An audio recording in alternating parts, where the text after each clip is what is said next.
नमस्कार साथियों, aesthetic academy में मैं आपका एक बार फिर से स्वागत करती हूँ। कल हमने सीटेट जुलाई 2019 पेपर 2 के सीडीपी के 15 क्वेश्चंस किए थे, हमने डिस्कस किए थे पूरे अच्छे से। और आज हम फर्दर 15 क्वेश्चंस करने वाले हैं सीडीपी के।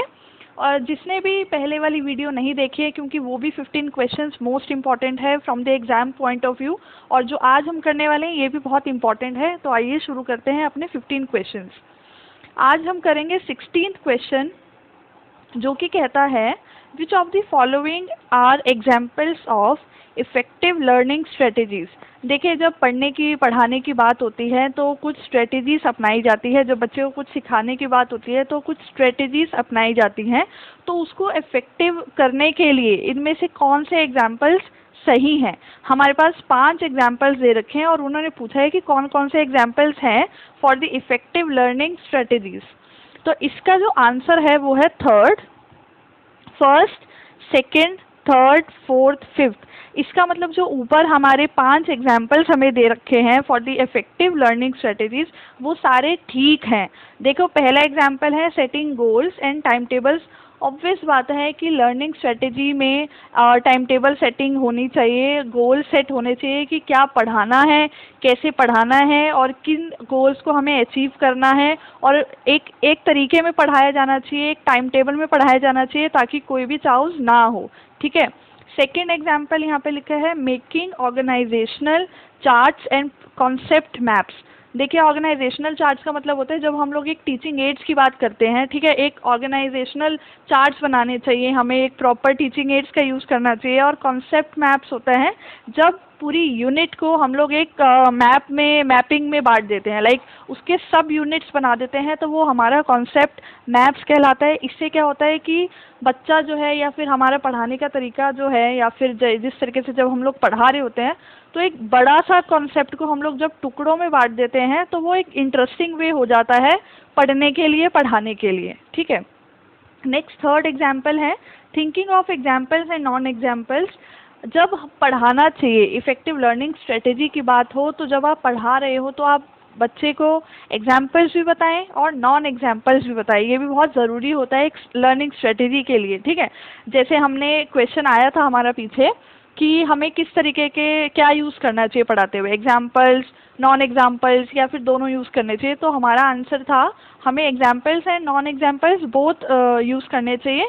क्योंकि अगर जैसे हम लोगों ने एग्जाम्पल लिया था एक बर्ड के बारे में, हम बच्चे को पढ़ा रहे हैं, तो उसके एग्जाम्पल्स क्या होंगे, स्पैरो, कोयल और पिजन, ठीक है, और पैरेट एक्सेट्रा। और नॉन एग्जाम्पल्स क्या होंगे, जब हम लोग बर्ड पढ़ा रहे हैं कि ये आसमान में उड़ते हैं, तो हमें उनको उनके नॉन एग्जाम्पल्स भी बताने चाहिए, जैसे कि एरोप्लेन। अब बच्चे को हमें एरोप्लेन के बारे में बताना चाहिए, हेलीकॉप्टर के बारे में भी बताना चाहिए कि अगर वो भी स्काई में उड़ रहे हैं लेकिन वो बर्ड नहीं है, तो जब हम बर्ड के एग्जाम्पल दे रहे हैं तो हमें उसके नॉन एग्जाम्पल्स भी देने चाहिए, ताकि बच्चा जो है वो अपने कॉन्सेप्ट में क्लैरिटी रख सके। फोर्थ है एक्सप्लेनिंग टू अ पेयर। ठीक है। देखिए, क्या होता है कि हमें जब बच्चे को समझा रहे होते हैं तो अच्छे से समझाना चाहिए, अच्छे से एक्सप्लेन करना चाहिए कि बच्चा जो है वो पीयर ट्यूटरिंग कर सके। ठीक है। तो अगर वो पीयर ट्यूटरिंग आराम से कर पाएगा, क्योंकि जब तक बच्चे को ही समझ में नहीं आएगा तो वो पीयर ट्यूटरिंग कैसे करेगा। ठीक। नेक्स्ट है फिफ्थ, सेल्फ क्वेश्चनिंग। देखिए, जब लर्निंग स्ट्रेटेजीज़ की बात करते हैं तो अपने आप से ऐसे उनके में हमें ऐसे पढ़ाना चाहिए, ऐसी स्ट्रेटेजी रखनी चाहिए कि बच्चा जो है वो एक सेल्फ क्वेश्चनिंग की तरफ जाए, मतलब खुद से सवाल करे। क्वेश्चंस जितने ज़्यादा बच्चों के क्वेश्चंस होंगे उतना हमें समझ में आएगा, उतना हमें पता चलेगा कि बच्चे को अच्छे से समझ में आया है या नहीं। क्योंकि वही बच्चा क्वेश्चन करेगा ऑब्वियसली जो कॉन्सेप्ट को समझ पाया, क्योंकि वो अपनी नॉलेज को लिंक करेगा जो उसको ऑलरेडी पता है और जो हम बता रहे हैं, तो इससे उसका क्वेश्चनिंग स्किल बढ़ेगा। ठीक है। अगला देखते हैं 17th question. In the constructivist frame child is viewed as. देखिए, पहले बात हुई थी प्रोग्रेसिव एजुकेशन की, एक क्वेश्चन कंस्ट्रक्टिविस्ट पर भी आया था, अभी भी यही आया है कि कंस्ट्रक्टिविस्ट फ्रेम में चाइल्ड को किस तरीके से देखा जाता है। 17 क्वेश्चन कहना चाह रहा है कि कंस्ट्रक्टिविस्ट फ्रेम में चाइल्ड को कैसे देखा जाता है। देखिए, कंस्ट्रक्टिविस्ट का मतलब होता है जब बच्चा अपनी नॉलेज खुद बनाता है, जब हम उसको एक हैंड ऑन एक्सपीरियंस दे रहे होते हैं, जब हम लोग उसको खुद से एक्टिविटी करने को देते हैं, उसको जब वो खुद इन्वॉल्व होता है एक्टिविटीज़ में, तो उसकी एक बेटर अंडरस्टैंडिंग होती है। ठीक है, तो कंस्ट्रक्टिविस्ट फ्रेम में चाइल्ड को कैसे देखा जाता है, इसका सही ऑप्शन होगा third, a problem solver and a scientific investigator. अगर बच्चा खुद से कंस्ट्रक्ट कर रहा है अपने नॉलेज को, खुद से एक्टिविटीज़ में इन्वॉल्व हो रहा है, तो इसका मतलब है कि वो अपनी प्रॉब्लम सॉल्व कर पा रहा है। ठीक है, जब तक वो खुद ही इन्वॉल्व नहीं होगा, अपनी प्रॉब्लम को सॉल्व नहीं करेगा, उसको जब तक एक प्रॉब्लम सॉल्वर नहीं कहलाया जाएगा, तब तक वो कंस्ट्रक्टिविस्ट अप्रोच में नहीं आ पाएगा। और साइंटिफिक इन्वेस्टिगेटर भी यही होता है कि वो साइंटिफिकली अपने रूल्स, अपनी कोई भी नॉलेज अपने आप से कंस्ट्रक्ट करेगा, अपने आप इन्वेस्टिगेट करेगा, अपने आप उन चीज़ों तक, अपने रूल्स तक पहुंचने की कोशिश करेगा। इसीलिए कहा जाता है कि बच्चे को हमेशा एक डाइवर्जेंट थिंकर बनाना चाहिए, ताकि वो एक प्रॉब्लम का बहुत से सॉल्यूशन निकाल पाए। ठीक है, नेक्स्ट 18th क्वेश्चन पे चलते हैं। A teacher's role while using cooperative learning in her class. Teacher का क्या रोल होना चाहिए जब वो कोऑपरेटिव लर्निंग का यूज़ कर रही है अपनी क्लास में। टीचर का क्या रोल होना चाहिए, तो इसका आंसर होगा second, is to be supportive and monitor each group. देखिए, एक चीज़ होती है, टीचर को हमेशा, हमारा एनसीएफ भी कहता है, एनसीएफ 2005, टीचर को फैसिलिटेटर की तरह वर्क करना चाहिए। बिकॉज फैसिलिटेटर की तरह वर्क करने का मतलब होता है कि आप ये मत करो कि आप बस बच्चे को बेटा ऐसे कर लो, ऐसे आपको सही मार्क्स मिल जाएंगे, ऐसे मत करो, ऐसे नहीं मिलेंगे। बच्चे को करने दो, सिर्फ बच्चे को आप फैसिलिटी प्रोवाइड करो, लेकिन आप उसको क्रैमिंग पे मत लेके आओ, आप उसको रोट मेमोरी मत करवाओ। बच्चे को खुद से करके सीखने दो, आप उसको सपोर्ट ज़रूर करो, लेकिन इसका मतलब ये नहीं है कि आप उसको आंसर ही बता दो कि इसका तो यही आंसर होगा। नहीं, उसको उस आंसर पे खुद पहुंचने दो। ठीक है, उसको अपनी नॉलेज को खुद कंस्ट्रक्ट करने दो। उसको, टीचर का रोल क्या होगा कोऑपरेटिव लर्निंग में? कोऑपरेटिव लर्निंग का मतलब होता है जब उसने ग्रुप बना दिए और बच्चे अपने मतलब हेट्रोजीनियस ग्रुप के साथ एक दूसरे से सीख रहे हैं, तो उस वक्त टीचर का रोल कैसा होना चाहिए? देखिए, बच्चे अपने आप से सीख रहे हैं, इसका मतलब ये नहीं है कि टीचर का रोल उस टाइम पे पैसिव हो जाएगा। ठीक है, उसका जो रोल होगा वो एक सपोर्टिव, एक सपोर्ट की तरह होगा। अगर बच्चे को, उस हेट्रोजेनियस ग्रुप में किसी भी बच्चे को अगर कोई दिक्कत आ रही है, तो वो टीचर से बात कर सकता है, उनसे पूछ सकता है, लेकिन सपोर्ट ले सकता है। लेकिन इसका मतलब ये नहीं है कि टीचर बिल्कुल ही पीछे हट जाएगी कि नहीं अब तुम ही करो, ऐसा नहीं होना चाहिए। और टीचर को मॉनिटर भी करना चाहिए हर एक ग्रुप को। ये नहीं कि हर एक ग्रुप बना दिए बहुत सारे और काम पकड़ा दिया और बस टीचर का रोल अब पैसिव रोल है और वो कुछ नहीं देखेगा। नहीं, हर एक ग्रुप को उसको मॉनिटर करना ज़रूरी होता है। ठीक है, आगे चलते हैं 19th क्वेश्चन पर। 19th क्वेश्चन कहता है कि चिल्ड्रंस एरर्स एंड मिसकंसेप्शंस। अच्छा, बच्चे जब गलतियां करते हैं और मिसकंसेप्शंस बना लेते हैं, तो वो क्या होते हैं? ठीक है, इनमें से इसका ऑप्शन, राइट ऑप्शन क्या है, राइट आंसर क्या है? Fourth, children's errors and misconceptions are a significant step in the teaching learning process. कहा जाता है कि जब बच्चा गलती कर रहा है तो उसको डांटो मत, उसको मारो मत, बल्कि उसको समझाओ। बच्चे का गलती करना ही उसको सही जगह पर लेकर जाएगा, उसको सही आंसर पर लेकर जाएगा। वो अपने आप, गलती तो वो करेगा, क्योंकि हम लोग कंस्ट्रक्टिविस्ट अप्रोच की बात कर रहे हैं, हम लोग प्रोग्रेसिव एजुकेशन की बात कर रहे हैं, जिसमें बच्चा इन्वॉल्व, सबसे ज़्यादा बच्चा इन्वॉल्व हो रहा है। जब बच्चा इन्वॉल्व होगा, वो अपनी नॉलेज को खुद कंस्ट्रक्ट कर रहा होगा, तो ऑब्वियस सी बात है कि बच्चा गलतियाँ करेगा। और इस चीज़ को, ये बहुत टीचिंग लर्निंग प्रोसेस में बहुत सिग्निफिकेंट स्टेप होता है, हमें इसको डिस्करेज नहीं करना चाहिए। ठीक है, तो 20 क्वेश्चन है। नेक्स्ट क्वेश्चन है 20th क्वेश्चन। अकॉर्डिंग टू पियाजे, स्पेसिफिक साइकोलॉजिकल स्ट्रक्चर्स, ब्रैकेट में है, organised ways of making sense of experience are called. पियाजे ने कहा है कि कुछ साइकोलॉजिकल स्ट्रक्चर्स होते हैं या फिर ऑर्गेनाइज्ड वेज होते हैं जो हम एक्सपीरियंस करते हैं उनके, इसको हम कहते हैं क्या है? इसको हम बोलते हैं, फर्स्ट आंसर है इसका स्कीम्स। स्कीमास होते हैं, जैसे मान लीजिए कि एक बिल्डिंग है और उसमें बहुत सारे घर हैं, ठीक है। तो वो जो घर है, जैसे सब घर घर का एक ना एक नंबर है, तो ऐसे ही हमारे दिमाग में, अकॉर्डिंग टू पियाजे, हमारे दिमाग में ऐसी हमने कुछ ना कुछ एक रूम्स बनाए होते हैं, और रूम्स में अलग अलग नॉलेज होती है। जैसे कि किसी नॉलेज, जैसे हम लोगों ने साइंस की नॉलेज ली तो उसको एक अलग रूम में डाला, साइंस वाले रूम में ही डाला, ठीक है। मैथ्स की हम लोग जो नॉलेज लेते हैं उसको मैथ्स वाले में हम लोग रखेंगे। तो इसका मतलब पियाजे के अकॉर्डिंगली हमारे ब्रेन में कुछ स्कीमास तैयार होते हैं। स्कीमास क्या होते हैं? ऑर्गेनाइज्ड वे। ऑर्गेनाइज्ड वे कैसे होगा कि हर नॉलेज का एक अपना अलग एक रूम होता है जिसके अंदर वो इन्फॉर्मेशन जाती है, ठीक है। तो पियाजे के अकॉर्डिंग जो ऑर्गेनाइज्ड वे होते हैं हमारे सेंस ऑफ एक्सपीरियंस को, उसको हम लोग बोलते हैं स्कीमास, ठीक। नेक्स्ट क्वेश्चन है, with an appropriate question suggestion, the child's understanding can be extended far beyond the point which she could have reached alone. Which construct does the above statement highlight? देखिए, इसका मतलब होता है कि with an appropriate question या फिर suggestion the child's understanding can be extended far beyond. इसका ये कहना चाह रहा है कि मान लीजिए किसी बच्चे को कोई एक प्रोजेक्ट दिया है, उसको वो सॉल्व करना है, कोई एक क्वेश्चन दिया है, तो वो जो है इसकी अंडरस्टैंडिंग को जब हम लोग एक्सटेंडेड फार बियॉन्ड, मतलब कि वो उसको जहाँ तक उसको वो पूरा करना था, लेकिन वो जितना उसको समझ में आ रहा था उसने किया, बाकी उसने थोड़ा बहुत एक सपोर्ट से किया, ठीक है। जब वो सपोर्ट से करेगा और वो उस चीज़ को अचीव कर लेगा, उस प्रोजेक्ट को पूरा करने में सक्षम हो जाएगा, उस प्रोजेक्ट को अचीव कर लेगा, तो अगर उसने जिस चीज़ को पाना है, ठीक है, जो उसका दायरा है, जो हमने प्रोजेक्ट उसको दिया है, वो क्या कहलाएगा? वो कहलाता है, फोर्थ ऑप्शन इसका राइट आंसर है, that is zone of proximal development. ZPD zone of proximal development कहते हैं, ये वाइगॉट्स्की ने दिया था।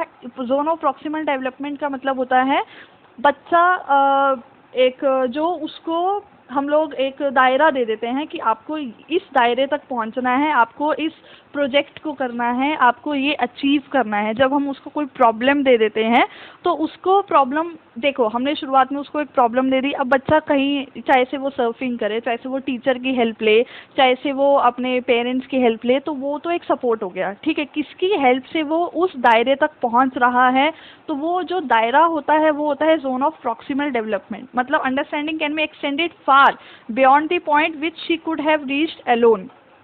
जो वो अकेले पाता, लेकिन उसने किसी की मदद से उस दायरे को अचीव किया है, तो वो दायरा जो है वो जोन ऑफ प्रॉक्सिमल डेवलपमेंट कहलाएगा।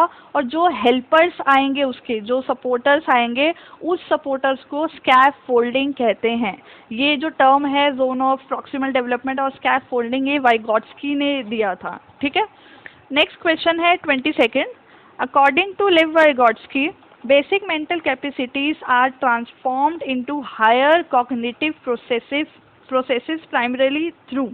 वाइगॉट्स्की के अनुसार, वाइगॉट्स्की इसमें क्या कहना चाह रहे हैं कि जो बेसिक मेंटल कैपेसिटीज़ है वो ट्रांसफॉर्म की जाती है हायर कॉग्निटिव प्रोसेसेस में, ठीक है। तो इसको किसमें कहा है? वाइगॉट्स्की ने ऐसे कहा है, बेसिक जो मेंटल कैपेसिटीज़ है उसको हायर कॉग्निटिव प्रोसेस में जब किया जाता है, बदलाव किया जाता है, ट्रांसफॉर्म किया जाता है, तो उसको हम लोग क्या कहते हैं? उसको इन लोगों ने इन्होंने बात की थी। फर्स्ट ऑप्शन है सोशल कल्चरल थ्योरी। देखिए, सोशल थ्योरी की बेसिकली बात करता है वाइगॉट्स्की। वो कहते हैं कि अगर बच्चे को कुछ सीखना है तो वो सोशली इन्वॉल्व होके सोशली वो ज़्यादा सीख पाएगा, सोशली कल्चरली बैकग्राउंड से वो ज़्यादा सीख पाएगा। और उसकी ये सोशल कल्चर थ्योरी में कहा गया है कि जो बेसिक मेंटल कैपेसिटीज़ होती हैं वो अगर उसको हायर कॉग्निटिव में बनानी होती है तो सबसे बेहतरीन तरीका होता है कि बच्चे को सोशल एनवायरनमेंट में छोड़ा जाए। उसको सोशल कल्चर थ्योरी कही गई है वाइगॉट्स्की के अनुसार,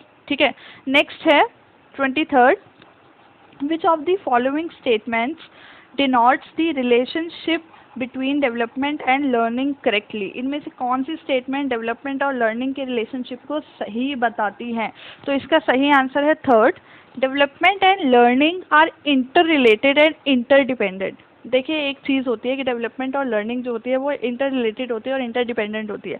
जैसे जैसे हमारा डेवलपमेंट होता चला जाता है वैसे वैसे हमारी लर्निंग भी बढ़ती चली जाती है। ठीक है, जैसे आप अगर बात करेंगे हम लोग कि आप जैसे अब आप 2 साल के बच्चे को या फिर मैं बात करूँ तो 5 साल के बच्चे को आप 5 साल में जो उसके हम लोग बात करते हैं कि उसको इतना ये गोल्स अचीव होने चाहिए, उसको ये समझ में आना चाहिए, तो हम उसकी लर्निंग और डेवलपमेंट को इंटर रिलेट करते हैं, इंटर डिपेंड करते हैं। क्यों? क्योंकि आप 5 साल के बच्चे को आप 10th क्लास की नॉलेज नहीं दे सकते। ठीक है, जैसे जैसे उसका डेवलपमेंट है वैसे वैसे उसकी लर्निंग होगी। इसीलिए ही डेवलपमेंट और लर्निंग जो है वो आपस में इंटर रिलेटेड होते हैं, इंटर डिपेंडेंट होते हैं। ठीक है, आप 2 साल के बच्चे को नहीं बोल दोगे कि तू जिम चला जा, क्योंकि उसकी फिजिकल ही इतना नहीं बढ़ पाया है, और फिजिकल डेवलपमेंट भी आपके डेवलपमेंट में आता है। ठीक है, नेक्स्ट है 24th, one of the major accomplishments of concrete operational stage. देखिए पियाजे ने 4 स्टेजेस की बात की थी, सेंसरी मोटर स्टेज और pre operational stage, concrete operational stage and 4th one is formal operational stage. तो उन्होंने बात की थी कि बच्चा जो है वो हर स्टेज के अकॉर्डिंग डेवलप करता है। ठीक है, तो उन्होंने बोला कि कॉन्क्रीट ऑपरेशनल स्टेज में बच्चा क्या पा लेता है, तो हर स्टेज में बच्चा कुछ ना कुछ अचीव करता है। ठीक है, कुछ ना कुछ काम करना शुरू कर देता है कि एक ट्रांसफॉर्मेशन हो जाती है, कुछ चेंजेस आ जाते हैं। ठीक है, उसकी लर्निंग में चेंजेस आ जाते हैं, ये पियाजे का कहना था। तो कॉन्क्रीट ऑपरेशनल स्टेज में क्या मेजर अकम्पलिशमेंट होता है, इसका आंसर है फर्स्ट एबिलिटी टू कंजर्व। देखिए प्री ऑपरेशनल तक कंजर्वेशन उसको नहीं पता होता। ठीक, अगर आप एक मान लीजिए एक कटोरी ली और एक ग्लास लिया, अगर ग्लास में आप पानी रखेंगे और कटोरी में पानी रखेंगे, आप उससे पूछेंगे कि बेटा कौन से वाला जो है सबसे ज़्यादा पानी किस में है, तो वो बताएगा ग्लास में है, क्योंकि ग्लास का उसको जो फिजिकल उसका अपीयरेंस दिख रहा है वो ऐसे दिख रहा है कि वो लंबा है तो उसके अंदर ज़्यादा पानी आएगा और कटोरी में कम पानी आएगा। ये तब स्टेज होती है जब वो कंजर्व नहीं कर पाता है, ये प्री ऑपरेशनल स्टेज में होता है। ठीक है, कॉन्क्रीट ऑपरेशनल स्टेज में उसको कंजर्वेशन करना आ जाता है, वो बता सकता है कि हमने सिमिलर क्वांटिटी ली थी, लेकिन चाहे वो ग्लास में रख दो चाहे वो कटोरी में रख दो, वो क्वांटिटी सिमिलर है, चाहे से उसका फिजिकल अपीयरेंस कैसा भी है। तो इसका मतलब कॉन्क्रीट ऑपरेशनल स्टेज में जब बच्चा जाता है तो वो कंजर्वेशन को अचीव कर लेता है, कंजर्वेशन की प्रॉपर्टी को अचीव कर लेता है। ठीक है, नेक्स्ट चलते हैं 25th में। कंस्ट्रक्टिविस्ट सच एज जीन पियाजे and Lev Vygotsky view learning as. देखिए कंस्ट्रक्टिविस्ट अप्रोच दी थी जीन पियाजे ने और वाइगोट्स्की ने। क्यों? क्योंकि पियाजे तो कहते ही थे कि बच्चा जो है वो अपने डेवलपमेंट करता चला जाता है और उसी के अकॉर्डिंगली सीखता चला जाता है। और वाइगोट्स्की क्या कहते थे कि बच्चा जो है वो सोशल कल्चर एनवायरनमेंट में बेहतर तरीके से सीख सकता है, आप बच्चे को सोशल एनवायरनमेंट दो। ठीक है, तो इनकी लर्निंग जो है वो किस तरीके से देखी जाती है, वो देखी जाती है, थर्ड इसका आंसर है process of meaning making by active engagement. देखिए पियाजे भी कहते थे कि बच्चे को छोड़ दो, बच्चा जो है वो अपने आप से बहुत सी चीज़ें अचीव कर लेता है, क्योंकि वो एज के अकॉर्डिंग अपने स्टेज, मेन उसका था स्टेजेस के अकॉर्डिंग वो अचीव करता रहता है। जैसे जैसे वो बड़ा होता जाएगा वो इस स्टेज में ये अचीव कर लेगा, उस स्टेज में वो अचीव कर लेगा। जैसे अभी हमने देखा कॉन्क्रीट ऑपरेशनल स्टेज में उसको कंजर्वेशन की प्रॉपर्टी आ जाती है। ठीक है, ऐसी वाइगोट्स्की का कहना था कि वो सोशल आप उसको छोड़ दो, सोशल कल्चर एनवायरनमेंट में उसको दो। ठीक है, सोशली वो अपने आप से बात भी कर सकता है, दूसरों से बात करके भी कुछ ना कुछ सीख सकता है, ऐसा कहना था वाइगोट्स्की का। तो जो दोनों ही केसेस में बच्चा खुद से सीख रहा है ना, तो इसका मतलब इसका थर्ड ऑप्शन बिल्कुल राइट है कि बच्चा जो है वो एक्टिव एंगेजमेंट से अपनी लर्निंग को मीनिंग मेकिंग बनाता है। ठीक है, तो इसका राइट आंसर है थर्ड। 26 क्वेश्चन क्या कह रहा है, selecting and presenting stories and clippings from newspaper that portray both men and women in non-traditional roles is an effective strategy too। 26 में क्या कहना चाह रहा है, देखिए ऐसा होता है कि एक स्टोरी और क्लिपिंग्स में से, मतलब कोई न्यूज़पेपर में आ रखा है कि विमेन और मेन दोनों का नॉन ट्रेडिशनल रोल्स बताए गए हैं। ठीक है, नॉन ट्रेडिशनल रोल्स मतलब दोनों को बिल्कुल अलग अलग बताया गया है। ठीक है, तो इसमें अलग अलग बताया गया है और ये नहीं कहा गया है उस क्लिपिंग में कि ये तो औरत है तो औरत का यही काम है, मैन है तो मैन का यही काम है। ठीक है, तो ये इसका कौन सा इफेक्टिव स्ट्रेटेजी है, इसका राइट आंसर है थर्ड, काउंटर जेंडर स्टीरियोटाइप, जब ऐसी कोई पोर्ट्रे किया गया है कि मेन एंड विमेन के अपने अपने रोल्स होते हैं, ऐसा कुछ नहीं है कि औरत कमज़ोर होती है और ये नहीं कर सकती और मर्द बहुत स्ट्रांग होते हैं तो वो सिर्फ यही कर सकते हैं, वो घर का काम नहीं कर सकते। तो ऐसे अगर कोई भी मतलब पोर्ट्रे हो रहा है कि जहाँ पर मेन और विमेन के रोल्स अलग अलग बताए गए हैं लेकिन बराबरी का दोनों का हिस्सा दिया गया है, तो इसका मतलब है कि ऐसे आर्टिकल में जेंडर स्टीरियोटाइपिंग को काउंटर किया गया है, मतलब कि गलत ठहराया गया है, ये जेंडर स्टीरियोटाइप को हटाता है। ठीक है, 27th पे चलते हैं। Read the following description and identify the stage of moral reasoning of Kohlberg. ठीक है, एक हमें एक मोरल रीजनिंग कोलबर्ग के द्वारा दी गई थी, तो उनमें एक लाइन बताई गई है, तो ये कौन से वाले स्टेज में आएगा। देखिए कोलबर्ग के भी 6 स्टेजेस होते हैं। ठीक है, तो ये जो उन्होंने लिखा हुआ है नीचे एक लाइन हमें दी गई है, ये उनकी कौन सी स्टेज में बात करती है। Right action is defined by self chosen ethical principles of conscience that are valid for all humanity regardless of law and social agreement। देखिए कोलबर्ग की वेरियस स्टेजेस हैं मोरल थ्योरी की। ठीक है, बहुत सी स्टेजेस हैं जिसमें इस लाइन का कहना ये है कि जब इंसान अपने बनाए हुए एक एथिकल प्रिंसिपल ऑफ कंसाइंस में चलता है, अपने जैसे अपने बनाए हुए रूल्स पे चलता है जो कि बाकी के बनाए हुए रूल्स जैसे उसको गलत लग रहे होते हैं। वैसे तो कहा जाता है कि रूल्स और लॉज मानने चाहिए कि क्योंकि वो सबको देखकर बनाए गए हैं, लेकिन जो इंसान अगर मान लो कोई ऐसा रूल है जो पर्सनली किसी को ठीक नहीं लग रहा है लेकिन फिर भी वो रूल बना हुआ है और वो उसके खिलाफ जाकर कोई बात करे, ठीक है, और उसके खिलाफ आवाज़ उठाए, तो वो कौन से वाले स्टेज में आता है कोलबर्ग के। वो आता है हमारा 27 का राइट आंसर है third, universal ethical principle orientation में आता है। देखिए कोलबर्ग का एक स्टेज है, लास्ट स्टेज है यूनिवर्सल एथिकल प्रिंसिपल ओरिएंटेशन।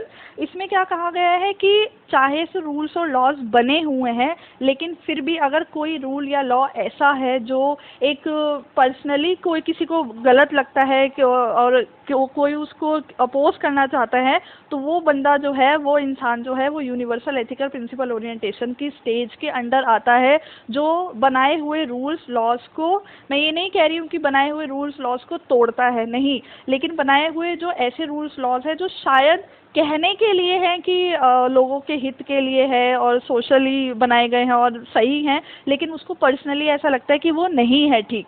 ठीक है, तो वो अगर उसके ओपोज खड़ा होता है और उसके खिलाफ कोई काम करता है तो वो बंदा जो है वो एक ऐसी स्टेज में होता है जिसको यूनिवर्सल एथिकल प्रिंसिपल ओरिएंटेशन कहा जाता है। ठीक है, नेक्स्ट हम लोग चलते हैं 28 पर। As per Howard Gardner's theory of multiple intelligence, how would the intelligence of a person with the following characteristics be organized? Howard Gardner theory of multiple intelligence है, इन्होंने बहुत सारी इंटेलिजेंस के बारे में बात की थी गार्डनर ने।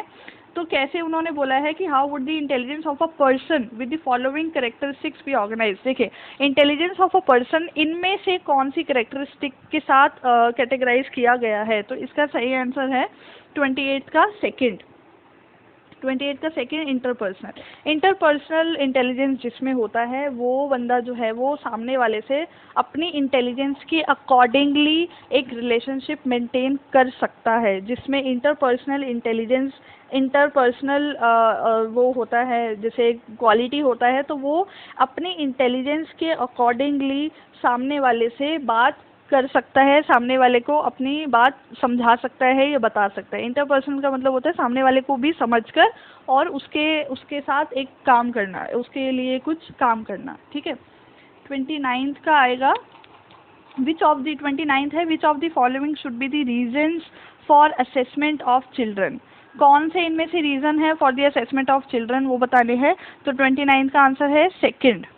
यहाँ पे हमारे पास रीजंस दिए हुए हैं और हमें बताना है कि कौन से रीज़न ठीक है, तो 29 का आंसर है सेकंड, जिसमें इन्होंने लिए है सेकंड, थर्ड और फोर्थ बिल्कुल ठीक है असेसमेंट ऑफ चिल्ड्रन के लिए। सेकंड बताता है कि to improve teaching learning processes in the classroom, मतलब कि ये रीज़न बिल्कुल ठीक है कि टीचिंग लर्निंग असेसमेंट करते हुए टीचिंग लर्निंग प्रोसेस जो क्लासरूम में चल रहा है उसको इम्प्रूव करना चाहिए। थर्ड कहता है to find out what changes and progress in learning that takes place in the child over a period of time. Assessment ये बताता है कि क्या चेंजेस, क्या प्रोग्रेस लर्निंग में आने चाहिए या क्या आए हैं जो बच्चे को पढ़ाते वक्त दिए गए हैं, ठीक है। क्या क्या चेंजेस है निकालने हैं हमें और क्या प्रोग्रेस बच्चे की हुई है। असेसमेंट ऑफ चिल्ड्रन यही बताता है कि क्या चेंजेस आए हैं, क्या प्रोग्रेस हुई है उसकी पूरी लर्निंग के दौरान, ठीक है। फोर्थ पॉइंट कहता है to discuss the capabilities, potential, strengths and challenging areas of the child with the parents. बच्चे की कैपेबिलिटी, पोटेंशियल, स्ट्रेंथ और चैलेंजिंग एरियाज को पेरेंट्स के साथ डिस्कस करना चाहिए। क्यों, जैसे कि पीटीए होती है, पीटीएम भी रखवाई जाती है, इसलिए ताकि पेरेंट के साथ इंटरेक्शन हो सके। पेरेंट को अपने बच्चे का पता होना चाहिए कि उसके वीक पॉइंट क्या है, उसकी स्ट्रेंथ क्या है और उसको कैसे अच्छे से और मतलब कर सकता है। अगर उसका कोई एरिया वीक है तो उसको स्ट्रेंथन कैसे कर सकता है वो, ठीक है। लास्ट क्वेश्चन है, तो इसलिए इसका सेकंड, थर्ड एंड फोर्थ बिल्कुल सही है रीज़न। फर्स्ट रीज़न क्या कह रहा था, to separate and level children into non achievers, low achievers, average and high achievers. ऐसा हमें बिल्कुल नहीं करना चाहिए। असेसमेंट ऑफ चिल्ड्रन में ये बिल्कुल नहीं आना चाहिए कि हम बच्चे को एक लेवल दे दें, नॉन अचीवर, लो अचीवर्स, एवरेज और हाई अचीवर्स की। इससे बच्चे के मन में नेगेटिविटी आ सकती है और जो कि सही नहीं होता एक बच्चे के लिए, ठीक है। 30 एंड लास्ट क्वेश्चन क्या कह रहा है, which of the following play an important role in a child socialisation. Child के, बच्चे के सोशलाइजेशन में सबसे इम्पोर्टेंट रोल कौन सा निभाता है। तो 30th का थर्ड, इनमें से कौन सा निभाता है, first, second, third and fourth. इसका मतलब कि ये सारे ही ऑप्शन जो हैं वो बच्चे के सोशलाइजेशन में इम्पोर्टेंट रोल निभाते हैं। Media, school, family, neighbourhood. Media अपने आप में एक इम्पॉर्टेंट रोल निभाता है सोशलाइजेशन में, ठीक है। स्कूल भी निभाता है, फैमिली तो फॉरमोस्ट होता है बच्चे की सोशलाइजेशन में। ये क्वेश्चन भी था कि सबसे पहला जो सोशलाइजेशन बच्चे के लिए होता है वो कहाँ से शुरू होता है, तो वो फैमिली से शुरू होता है। और नेबरहुड से भी बच्चा बहुत सी चीज़ें सीखता है सोशली, क्योंकि वो इंटरेक्ट करता है अपने नेबर्स के साथ, अपने पीयर्स के साथ, तो वो बहुत कुछ सीखता है। तो इसलिए इसका आंसर आएगा थर्ड ऑप्शन, जिसमें कि सारे ऑप्शंस बिल्कुल ठीक है, first, second, third and fourth. तो ये थे 30 इंपॉर्टेंट क्वेश्चंस। अब कल हम लोग बात करेंगे 2019 के पेपर 1 के सीडीपी क्वेश्चंस के बारे में। आपको ये कैसा लगा, आप लाइक और कमेंट ज़रूर कीजिए। अच्छा लगा तो लाइक कीजिए और कमेंट भी कीजिए। Thank you so much.